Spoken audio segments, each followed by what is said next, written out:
അവിടുത്തെ auxiliary transformer തകർന്നിരിക്കുന്നു. മൂന്നാമത്തെ ഒരു റിയാക്ടർ തകർന്നിരിക്കുന്നു, ന്യൂക്ലിയർ റിയാക്ടർ. അതിന് 50% പവർ ഔട്ട്പുട്ട് നിശ്ചലമായിരിക്കുന്നു.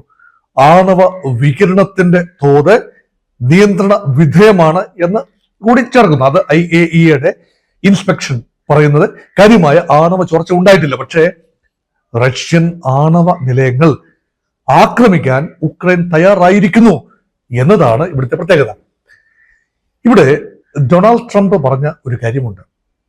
അമേരിക്കൻ നിർമ്മിത ഡ്രോണുകൾ അല്ലെങ്കിൽ അമേരിക്കൻ നിർമ്മിത അറ്റാക്കംസ്, അതായത് ആർമി ടാക്ടിക്കൽ മിസൈൽ സിസ്റ്റംസ്, അതാണ് അറ്റാക്കംസ് എന്ന് പറയുന്നത്.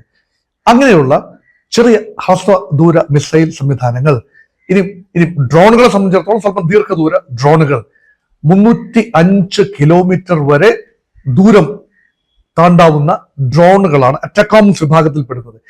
ആ US നിർമ്മിത ഡ്രോണുകൾ ഉപയോഗിച്ചാണ് ആക്രമണം പലപ്പോഴും നടക്കുന്നത്. അത് ചെയ്യരുത് എന്ന് ഉക്രൈന് താക്കീത് കൊടുക്കുമ്പോഴും ഉക്രൈൻ ആക്രമണവുമായി മുന്നോട്ട് പോകുന്നു.